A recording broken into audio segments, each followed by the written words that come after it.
vamos a estar allí en Hechos capítulo 17.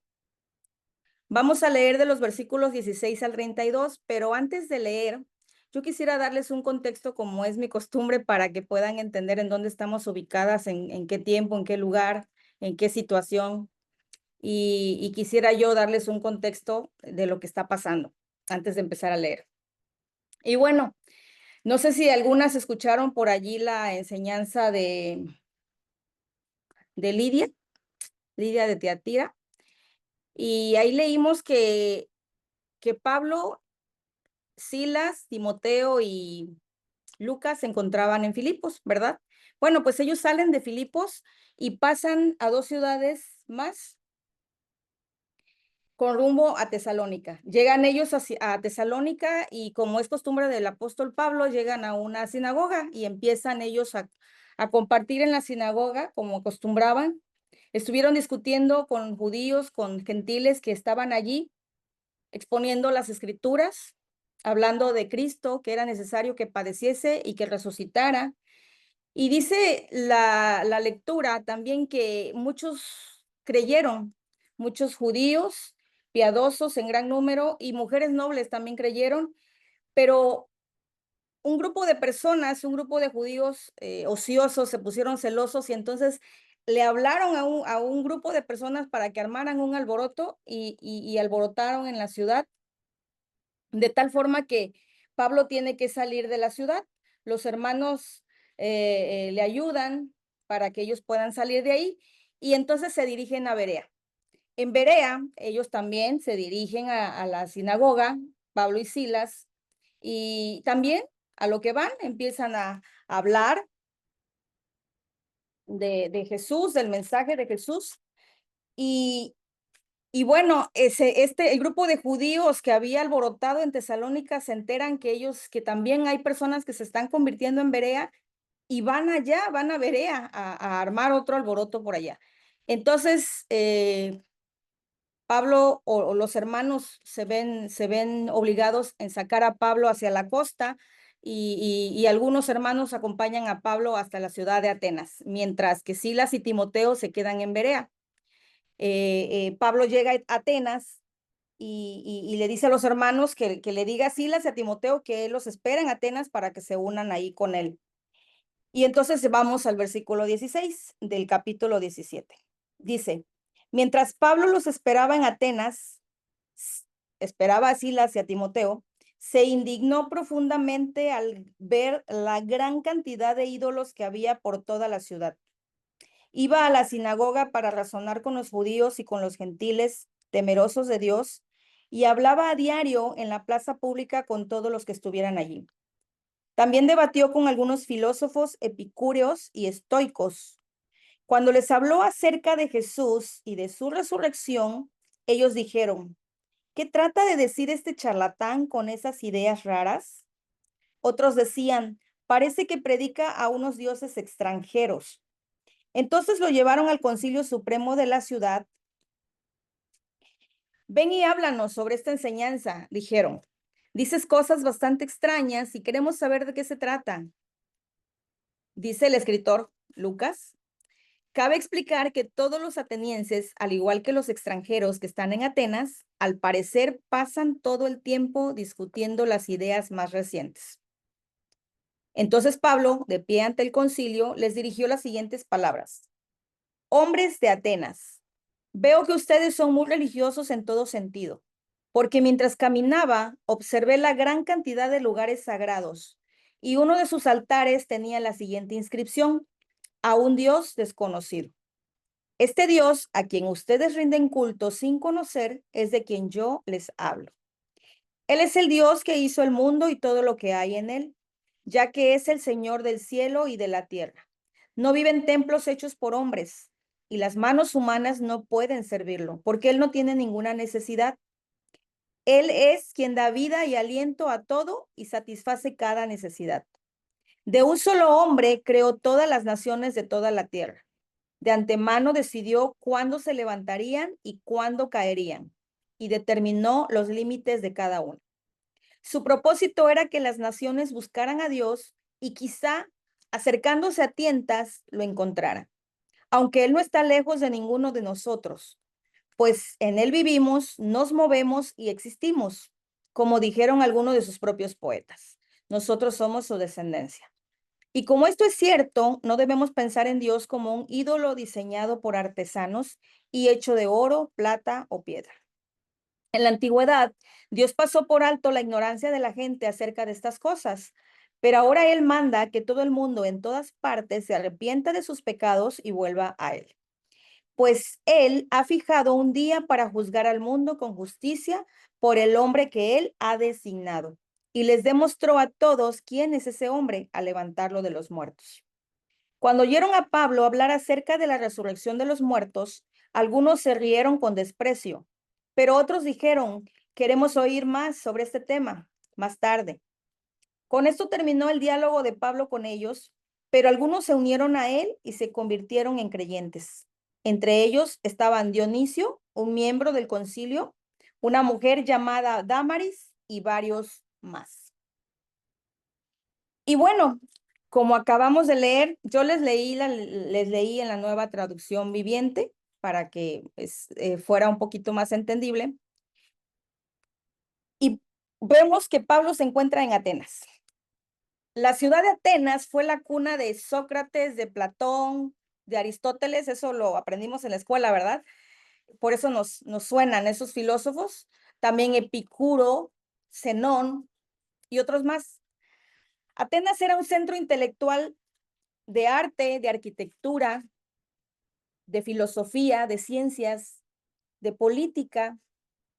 El deporte era una parte integral de la educación. Era una cuna de cerebritos. De hecho, un concepto fundamental que dio lugar a una nueva forma de gobierno se dio ahí, la invención de la democracia, que influyó en las sociedades modernas hasta el día de hoy, ¿sí? Un gobierno para el pueblo. Ese es nuestro tipo de gobierno que también nosotros tenemos en nuestro país. Esto permitió que pensadores de aquella época establecieran el pensamiento crítico, les dio libertad.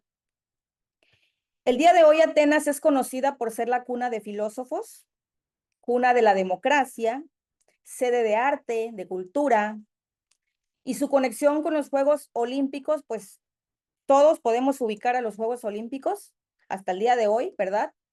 Y también en su arquitectura. Tienen estatuas, tienen templos, tienen edificios impresionantes. Y lo más relevante, la religión. Eran extremadamente religiosos.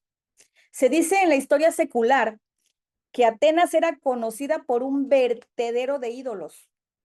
Tenían unos 30,000 ídolos, imagínense. Tenían unos 30,000 ídolos en toda la ciudad. También se dice coloquialmente que en Atenas hay más dioses que personas. Así es conocida también Atenas. Tenían 12 dioses principales, entre ellos los 12 dioses olímpicos, que por ahí también alguna de nosotras pudo haber leído en la escuela, esa parte. Bueno, entre ellos la diosa Atenea, considerada protectora de la ciudad. Era una diosa inteligente, pero bélica. Entonces, aparte de los 12, también tenían deidades de menor rango. Tenían dioses locales que salían de ahí mismo, héroes, espíritus. Tenían deidades de todo, en altares y en estatuas. Hasta un altar a un dios desconocido. Por si las conciencias les acusaba, ahí tenían otro, por si acaso. Esto habla de la intensa búsqueda por explicar todas las cosas. Y aunque este relato se desarrolla en Grecia mientras eran dominados por los romanos, vemos o vamos a ir analizando qué tan fuerte estaba arraigada estas cosas en los griegos. En Hechos capítulo 14, Pablo y Bernabé se encuentran en Listra y sanan a un cojo de nacimiento. Y la gente al ver este milagro, pues quiere adorarlos. A Bernabé lo llaman Júpiter y a Pablo lo llaman Mercurio. Estaban completamente confundidos, porque estos hombres habían hecho un milagro y nadie más podía hacer un milagro, ¿verdad? Y quisieron adorarlos. Pero Pablo y Bernabé logran calmar ese fervor pagano. En Hechos 28, también durante Pablo es llevado a Roma, prisionero, va en un barco.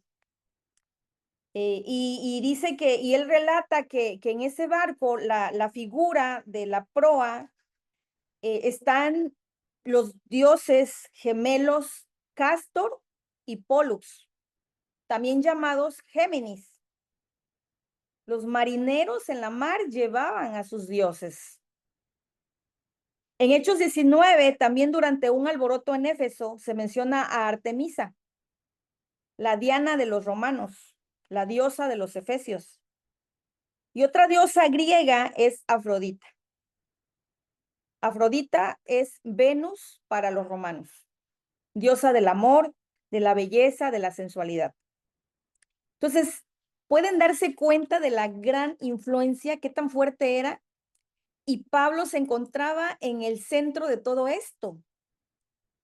Imaginen a Pablo pasando por el Partenón, un templo construido de mármol blanco y cubierto de tejas en mármol blanco, consagrado a la protectora de Atenas.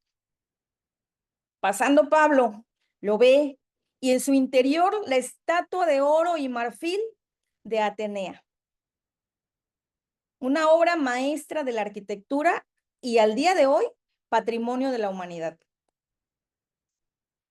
Entonces, en el versículo 16, como lo acabamos de leer, dice el versículo 16 que Pablo estaba profundamente indignado. Yo les leí la Nueva Traducción Viviente. Estaba profundamente indignado.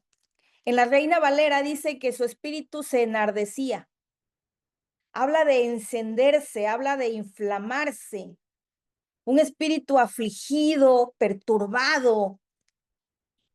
Y es que sí era perturbador, viendo tanta idolatría. Atenas era el reflejo de lo que el hombre podía lograr con su propio ingenio sin conocer a Dios. Entonces, ¿cómo era posible que conocieran a Dios si estaban tan embarrados de tantas corrientes filosóficas y religiosas? Sí, porque aparte de la exagerada lista de ídolos, también Atenas era un hervidero de escuelas filosóficas. ¿Cómo era posible que estas personas pudieran llegar al conocimiento del evangelio, al conocimiento de la verdad, si estaban siendo asfixiadas de tanta idolatría, de tanto pensamiento, pensamientos diversos? Esta gente era el extremo. Pero la misión del apóstol Pablo era llegar siempre a una ciudad y predicar el evangelio de Jesús. Pero ¿cómo lo haría? Estaba en ese momento aturdido, perturbado, con aflicción de espíritu. ¿Nos hemos sentido así, tú y yo? Cuando vemos tanta maldad, cuando vemos tanto pecado, cuando vemos tantas personas que no entienden, nos afligimos, nos inflamamos, ¿no? Puedo entender a Pablo cómo se siente porque yo me he sentido así. Al tener un Dios en cada rincón, todo era justificado y válido para esas personas. Por ejemplo, si una persona quería darle rienda suelta a su lujuria, lo hacía por Afrodita. Si eran ladrones, se encomendaban a Hermes. Si querían emborracharse, tenían a Dionisio. Para la guerra o para la barbarie, tenían a Zeus. Pero para Dios nunca habrá imposibles. Dios es un Dios de propósitos. En el versículo 17, como les decía, así como era costumbre que al llegar a una ciudad el apóstol iba a la sinagoga, se dirigió ahí, dice el versículo 17, para razonar con los judíos y con los gentiles temerosos de Dios y hablaba a diario en la plaza pública con todos los que estuvieran ahí. Y en el versículo 18 también describe que habían filósofos, pensadores ahí, filósofos de los epicúreos y estoicos, lo escuchaban. Y entonces empezaron a debatir con él. La Reina Valera dice que disputaban, ¿sí? O sea, manifestaron frente a Pablo su desacuerdo o la discrepancia de lo que Pablo les estaba diciendo. Y lo que a ellos no les hacía sentido era acerca de lo que Pablo predicaba. Él predicaba acerca de Jesús y de su resurrección.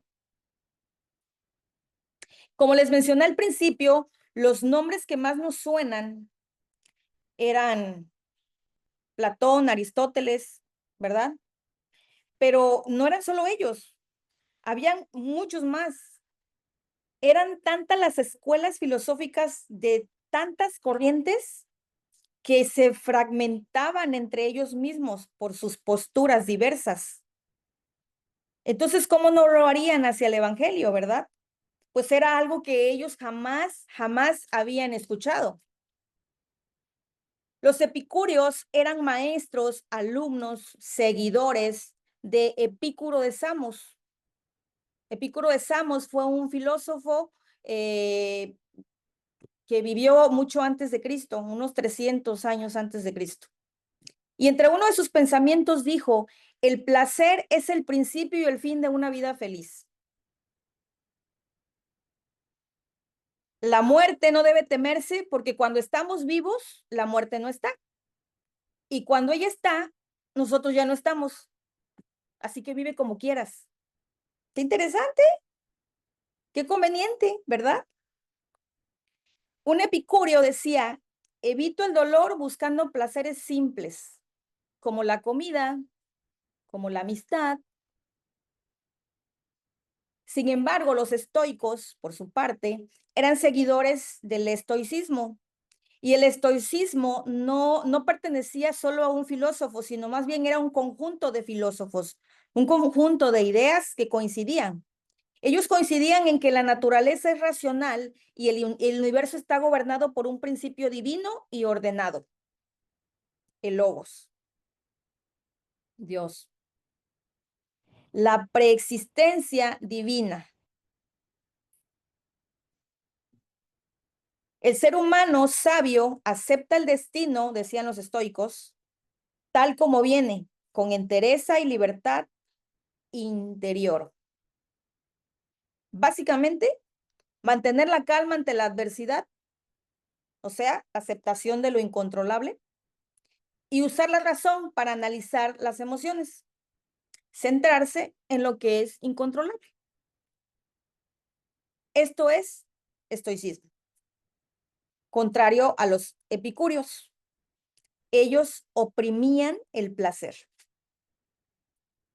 Entonces, como comprenderemos, lo que Pablo predicaba acerca de Jesús y su resurrección trastornaba sus pensamientos, trastornaba sus ideas. Y entonces en el versículo 18 dice, ¿qué trata de decir este charlatán con esas ideas raras? Decía un grupo. Y otros decían, parece que predica de unos dioses extranjeros. Está hablando de nuevos dioses y eso les causaba interés. Y es que siempre hay posturas, hermanas. Gente que se cierra a la primera porque lo que escucha no va de acuerdo a lo que tiene arraigado, ideas, costumbres, religión, educación. Y también hay otro grupo que va donde la corriente los lleva, ¿verdad? Algo nuevo, algo interesante y va hacia allá, ¿verdad? Y también otro grupo que simpatiza, ¿verdad? Esto me conviene, lo voy a tomar, pero también hay otro grupo que aceptan como verdad algo. Así es como está el evangelio el día de hoy. Tenemos ese tipo de posturas y seguimos teniendo ese tipo de personas, ese tipo de grupos de personas. En el versículo 19 Lo invitan a ir al Areópago, lo llevan al Areópago. El Areópago o al Concilio Supremo de la ciudad.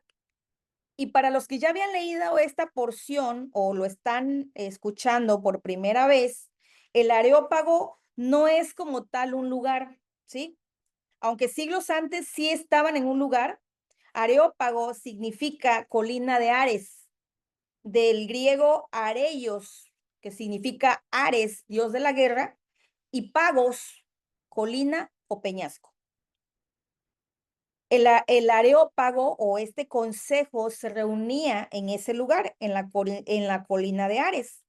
Con el tiempo, el nombre del lugar los identificaban por sus funciones, ¿verdad? Es como referirnos hoy a la Suprema Corte de Justicia. Habla de un grupo de personas, no del lugar, ¿sí? Para que quede claro que es un areópago. En ese momento, durante la dominación romana en Grecia, desempeñaban funciones importantes este areópago, este concilio. Y esas funciones eran administrativas, religiosas, educativas. Es por esto que llevan a Pablo ahí, con ellos. Ven, háblanos sobre esta enseñanza, dijeron. Y otros dijeron, dices cosas bastante extrañas y queremos saber de qué se trata. Lucas hace una aclaración en el versículo 21. Dice Lucas, cabe explicar que todos los atenienses, al igual que los extranjeros que están en Atenas, al parecer pasan todo el tiempo discutiendo las ideas más recientes. O sea, esta gente estaba interesadísima en cosas nuevas. No iban a dejar ir a Pablo nada más así porque sí. Y entonces Pablo se encuentra entre un buen número de gente letrada, estudiosos, inteligentes, pensadores, no eran cualquier gente. Pero Pablo no era cualquier hijo de vecino. Pablo era originario de Tarso, también un centro educacional. Pablo era un rabino, era un maestro, instruido y enseñado por el mejor de su época, Gamaliel.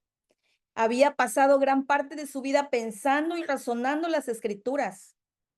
Tenía la instrucción y el conocimiento para presentar sus convicciones, pero tenía algo mejor, al Espíritu Santo de Dios, para hablar sin miedo y con poder en medio de estos eruditos.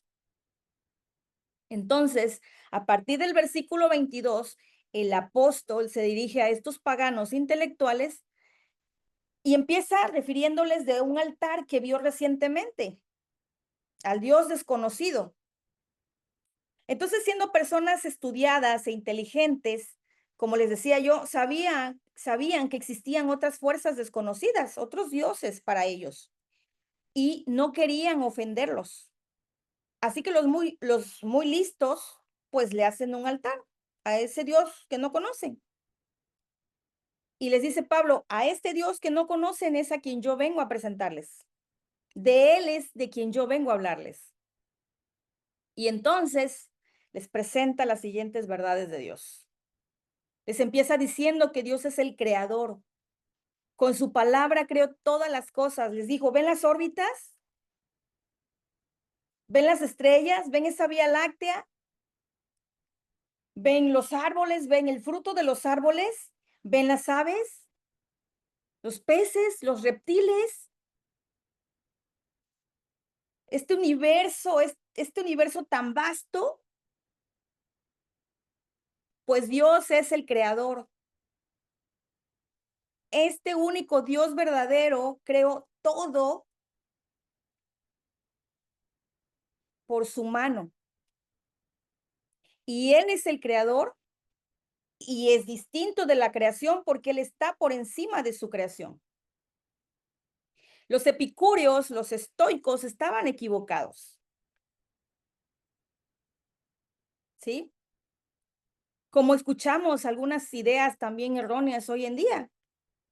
Están equivocados, por ejemplo, los mormones, que dicen que Jesús es un ser, un hombre que se hizo perfecto una criatura como nosotros, que se hizo perfecto, que fue mejorando con un cuerpo físico, fue glorificado y siguiendo su ejemplo se requiere esfuerzo y buenas obras para alcanzar reinos celestiales más altos, así como Jesús lo logró. También Pablo les dice que Él es el Señor. Él es el Señor del cielo y de la tierra. Él gobierna, Él decide y determina qué sucede en este mundo y qué no. Él tiene la última palabra. También les dice que es omnipresente, no vive en templos, no está limitado ni confinado a un santuario. Y este fue el gran error de los judíos, al pensar que Dios estaba dentro de un tabernáculo, ¿verdad? Pablo también les dice que Dios, el Dios que les viene a presentar, es autosuficiente.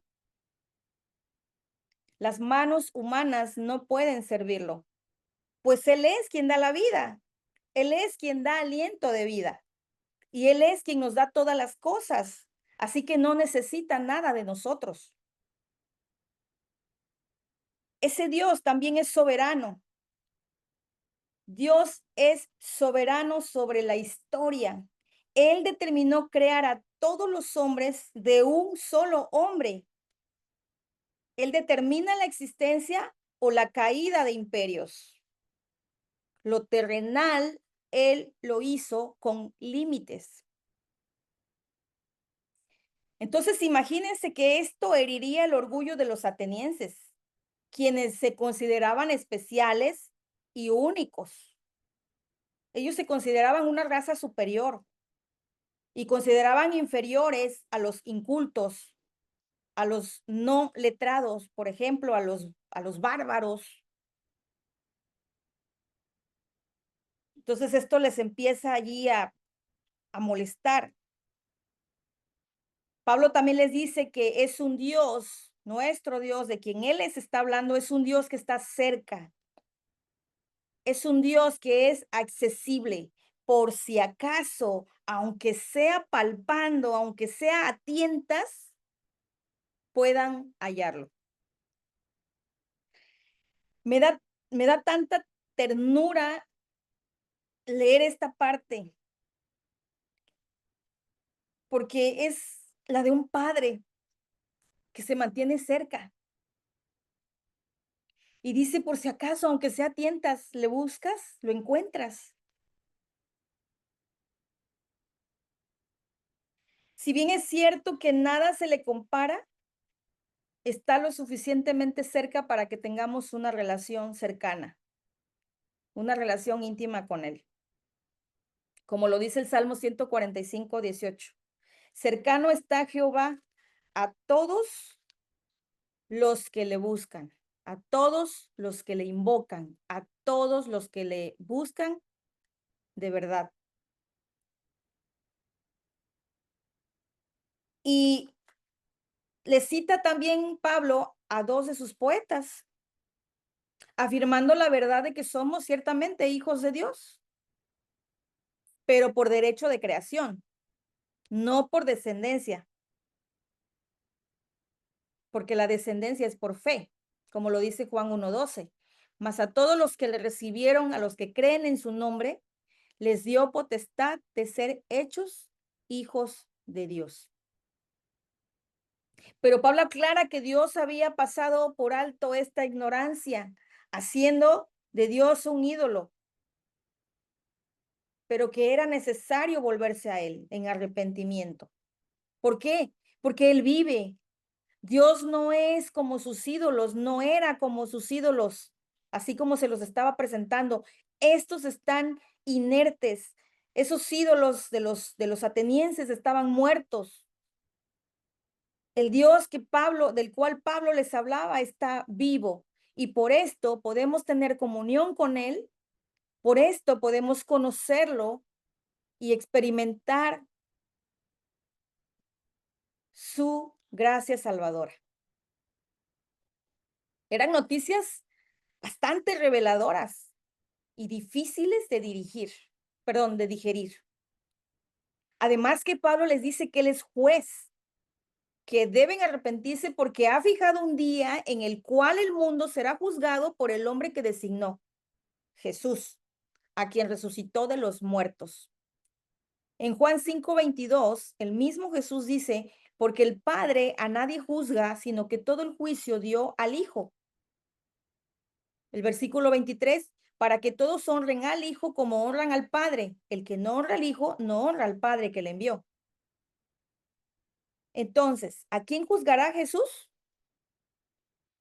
A todos, desde Adán hasta el último hombre de la tierra. ¿Cómo lo hará? Lo hará con justicia, dice su palabra. Lo hará con justo juicio. Y esto significa que las personas inocentes no serán condenadas falsamente, ni los culpables se saldrán con la suya. Y después de presentar estas grandes verdades de Dios, en el versículo 32 dice que se rieron con desprecio. Es que el tema de la resurrección era un concepto fuera de lógica para ellos. En este primer grupo que manifestó este desprecio era inverosímil y un tanto ofensivo a su intelecto, que Pablo les hablara que Jesús resucitó, que Pablo les dijera de un juicio, que un juicio nos va a llevar a recibir bendición o castigo. ¿Cómo es eso? Esto no hacía match con ninguno de sus razonamientos. Así que este primer grupo rechazó completamente el mensaje. Un segundo grupo querían oír más, pero después, más tarde. Estamos interesados, pero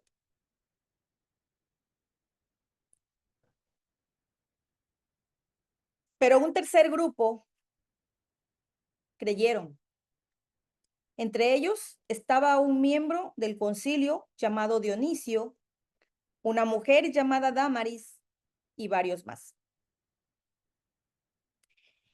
Lucas, el escritor de este libro de los Hechos, consideró importante mencionar el nombre de una mujer, Dámaris, quien es mencionada solo en este pasaje y en este hecho. Pero dice Romanos 15:4, porque las cosas que antes fueron escritas se escribieron para nuestra enseñanza. Se los voy a leer en la traducción en lenguaje actual. Todo lo que está escrito en la Biblia es para enseñarnos. Lo que ella nos dice nos ayuda a tener ánimo y paciencia y nos da seguridad en lo que hemos creído. Así que Dámaris no está mencionada en este versículo nada más y una sola vez, solo por casualidad. Esta mujer llamada Dámaris le da gloria al Señor por el hecho de estar aquí mencionada, porque no sabemos cuál fue el precio, pero su paso de fe al recibir el Evangelio, el mensaje de salvación, pudo haber marcado un antes y un después para el Evangelio en muchas vidas atenienses. Es verdad que no podemos saber mucho de una persona solo por su nombre. Dámaris se desprende del griego damalis, que significa ternera o novilla. Y su nombre evoca inocencia. Su nombre evoca algo dócil, una mujer domada, una mujer dócil. Pero bueno, al principio quise darles una idea general de la cultura, de las tradiciones, de las costumbres, para que pudiéramos tener una idea de lo que significaba ser un ateniense, ser una ateniense.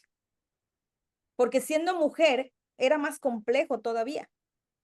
Los griegos tenían diversidad de ideas, entonces los lugares o ciudades también tenían costumbres muy diversas.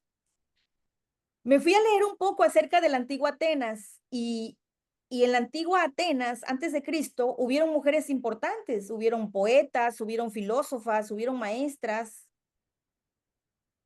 pero siglos después, durante la época de Jesús, cuando Atenas era dominada por el Imperio Romano, habían cambiado muchas cosas. De hecho, esas mujeres que fueron famosas en siglos antes no son mencionadas en la época actual.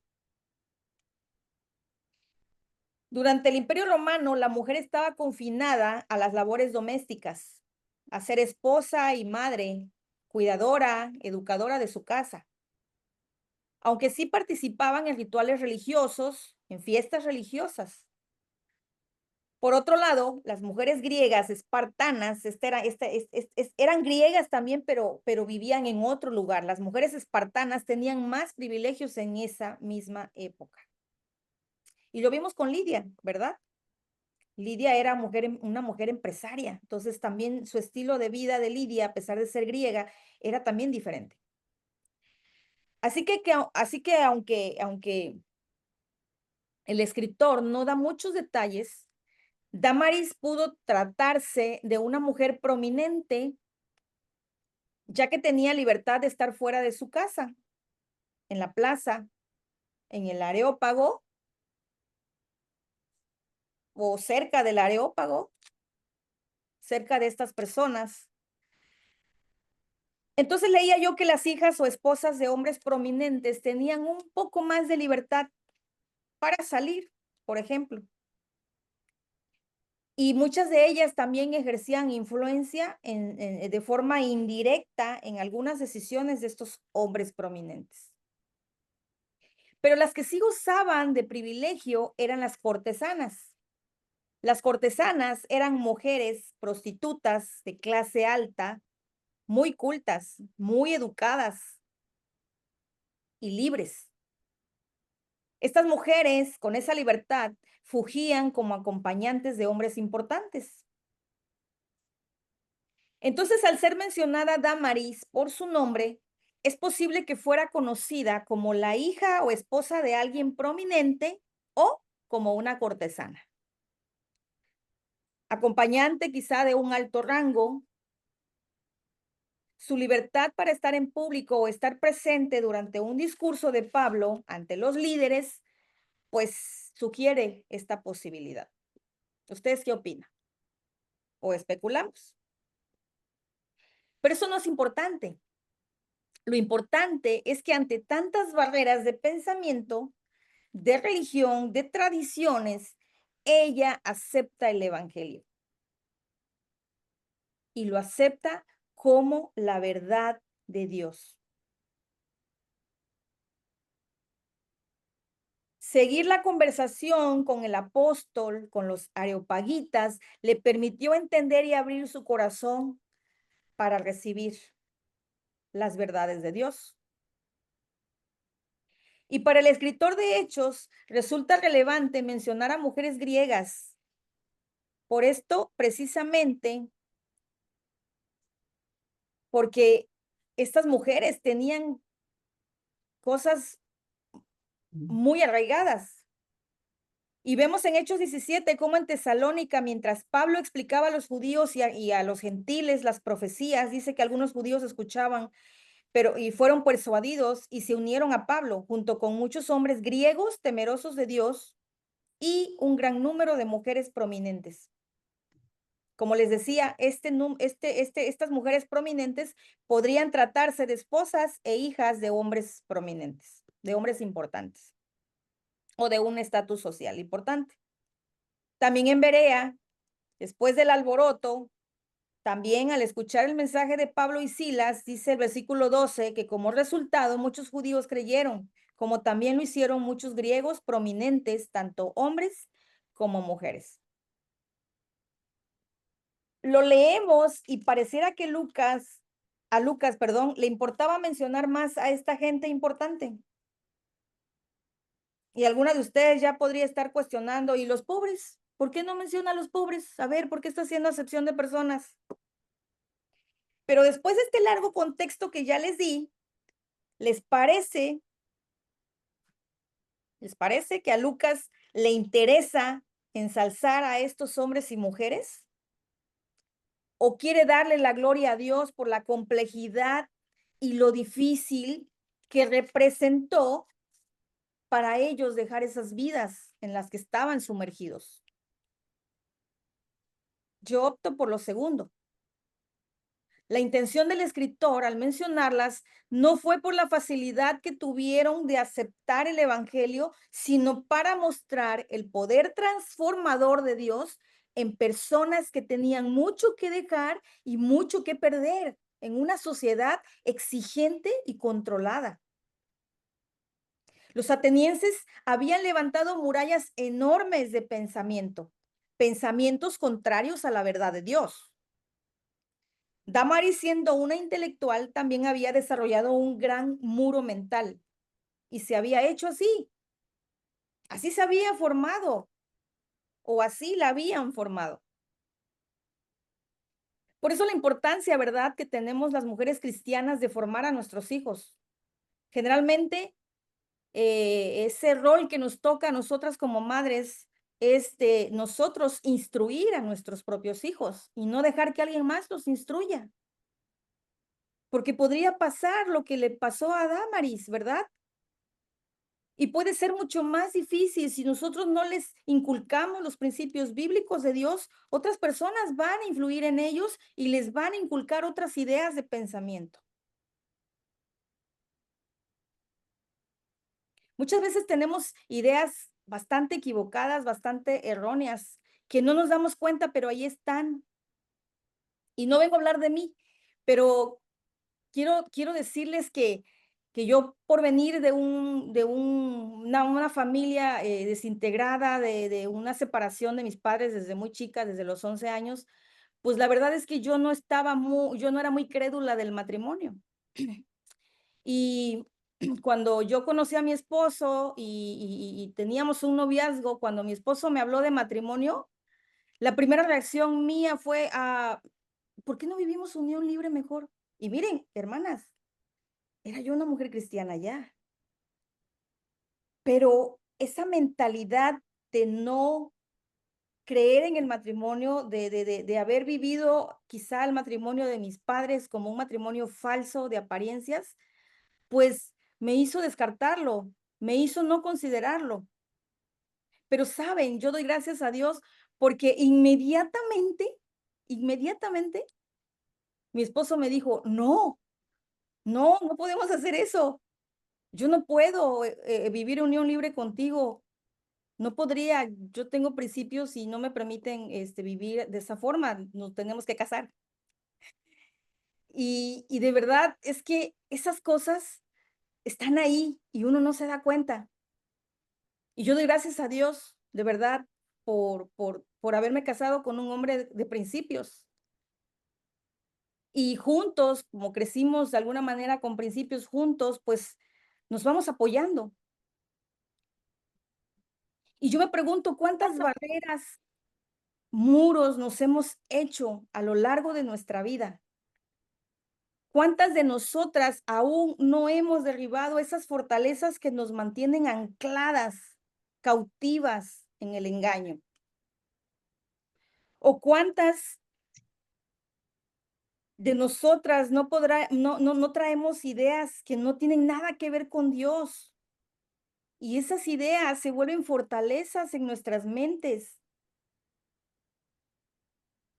Si eres ese el tipo de persona que le gusta escuchar otras ideas, otros pensamientos, otras ideologías o corrientes, cuidado, porque eso lo estamos viviendo hoy todos los días. Esto no es de la antigua Grecia, hoy también hay mucha ideología y tenemos que cuidar nuestra mente, porque si no la cuidamos, esas ideas se van haciendo fuertes y van haciendo fortalezas. Y cada vez que pasa más tiempo, se están haciendo más fuertes. Una vez que adoptas una forma de pensar, es más difícil de derribar. Y es muy triste, hermana, escuchar a mujeres cristianas diciendo, es que yo soy así, es que así me formaron, así crecí, así soy. O esto es lo que me tocó vivir.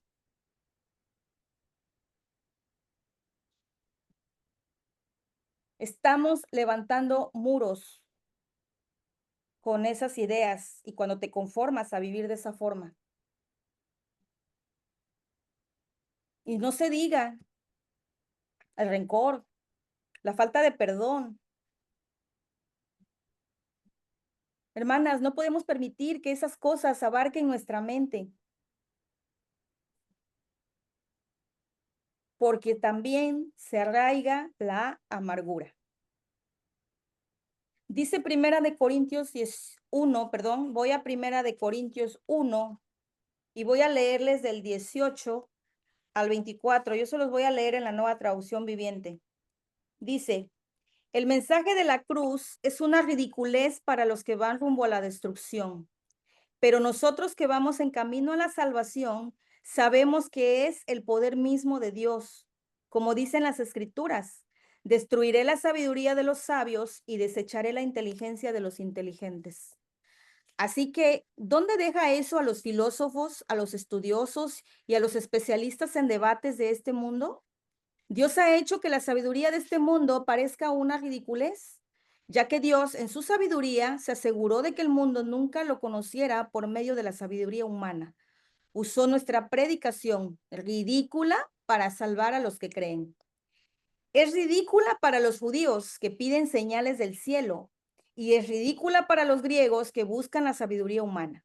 Entonces, cuando predicamos que Cristo fue crucificado, los judíos se ofenden y los gentiles dicen que son puras tonterías. Sin embargo, para los que Dios llamó a la salvación, tanto judíos como gentiles, Cristo es el poder de Dios y la sabiduría de Dios.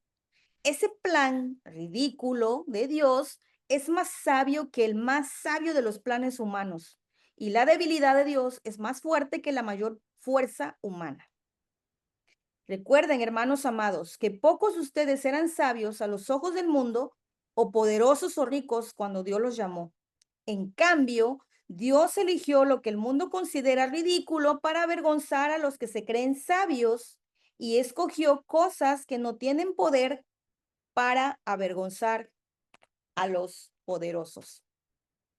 Así o más claro.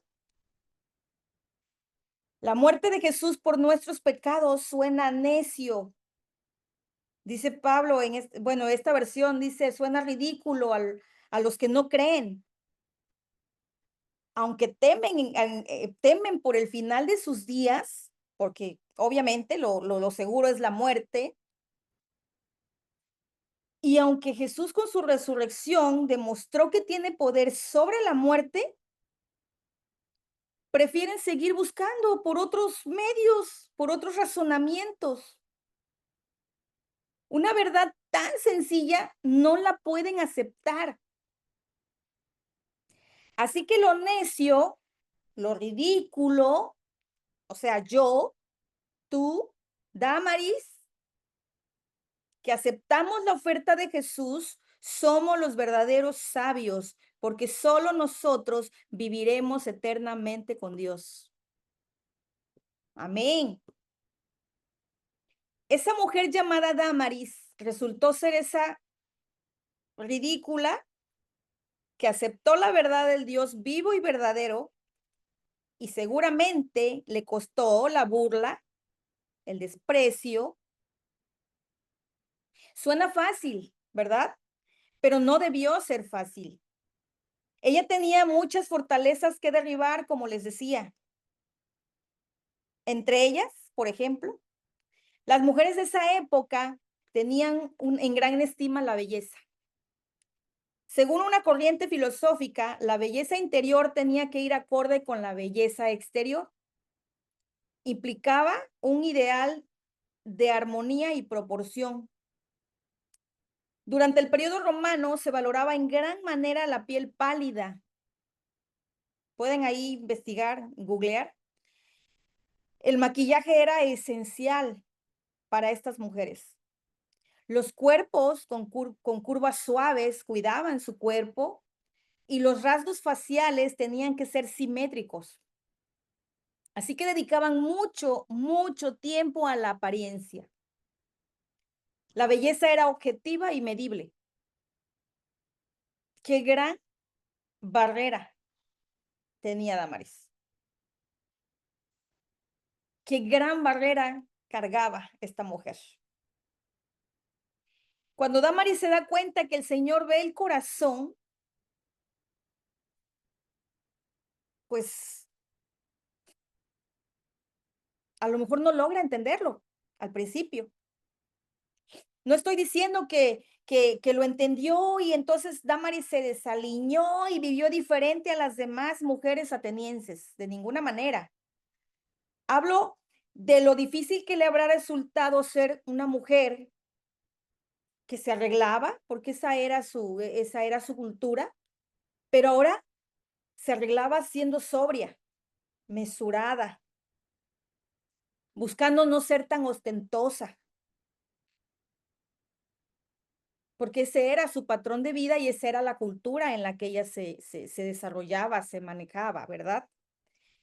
Pero hermanas, esos cambios no suceden de la noche a la mañana, ¿sí? Es un entendimiento del Espíritu Santo. Él es el que nos convence, porque conoce las actitudes de nuestro corazón, ¿sí? Es Él, cuando tú y yo nos miramos al espejo y ya estamos por allí realzando el push-up, o ya estoy escogiendo el color de labios más llamativo, o ya me puse el pantalón que acentúa mejor mis caderas, o la falda que muestra mejor mis pantorrillas. Es el Espíritu Santo, por entendimiento de Él, que me digo a mí misma, no, Señor, no, no le voy a faltar el respeto a mi hijo, no le voy a faltar el respeto al esposo de mi amiga, no le voy a faltar al respeto al hijo de mis hermanas en la iglesia, al esposo de mi hermana. No conocemos la lucha de ellos y podríamos hacerlos tropezar.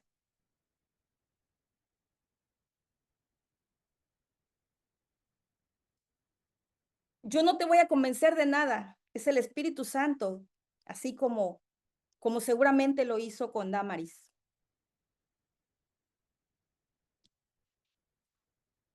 Suelo decir a lo mejor cosas hirientes cuando estoy enojada.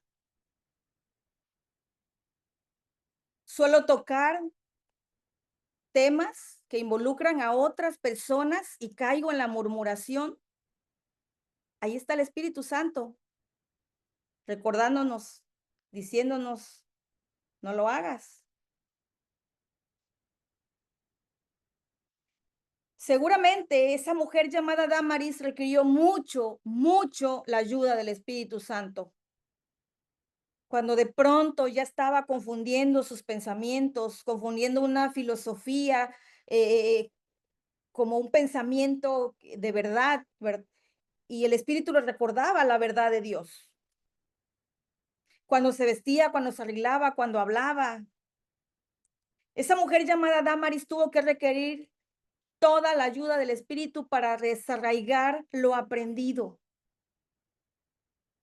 Seguramente tenía tendencia a interpretar, a cuestionar, a prejuiciar lo nuevo, lo diferente, a sobrepensar y razonar mucho las verdades de Dios, que son por fe. Fue una constante, sobre todo porque siguió viviendo ahí, en ese lugar, en Atenas. Y hermana, necesitamos la ayuda del Espíritu Santo para derribar esas fortalezas que se levantan contra el conocimiento de Dios. Esos pensamientos, esos argumentos humanos, hay que someterlos y llevarlos cautivos, como dice 2 Corintios 10:5, para poder obedecer a Cristo, llevarlos a la obediencia a Cristo.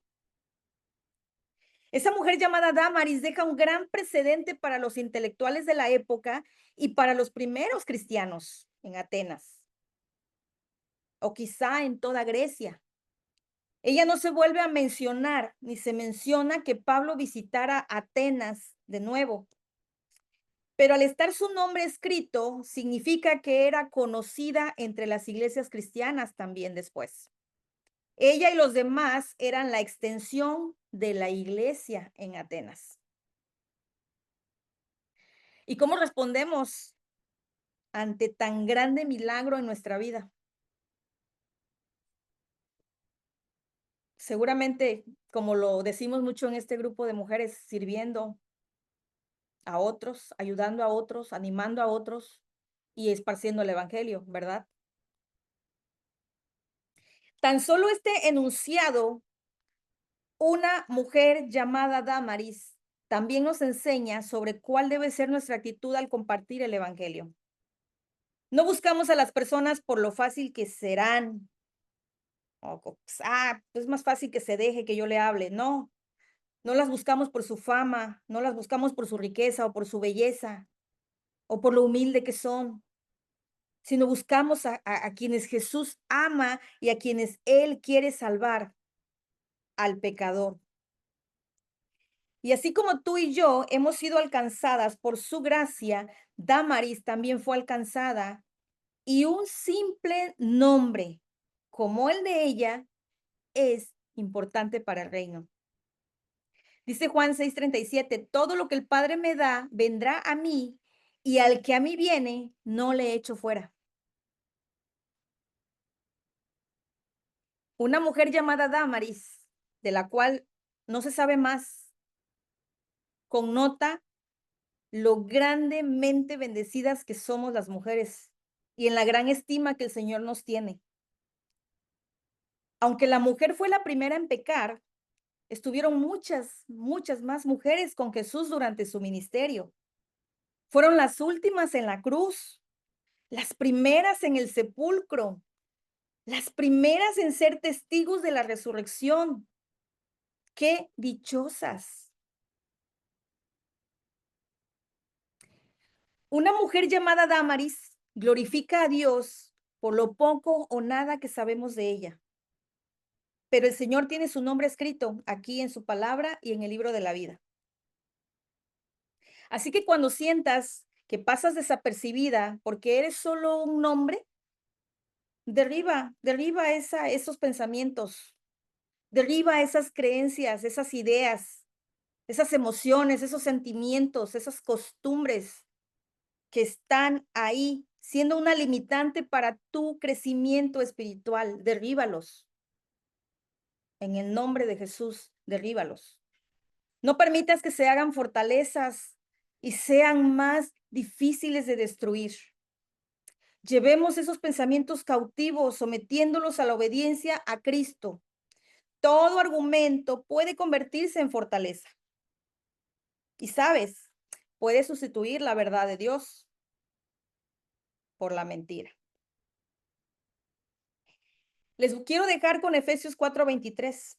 Dice, en cambio, dejen que el Espíritu les renueve los pensamientos y las actitudes. Tenemos que entender que al entrar en una relación con Jesús, nuestra posición es de nueva criatura. ¿Sí? ¿Estamos conscientes? Así que necesitamos ser renovados con nuevas ideas, con nuevos pensamientos, pero de Jesús, de la verdad de Dios. Y dice Romanos 12:2,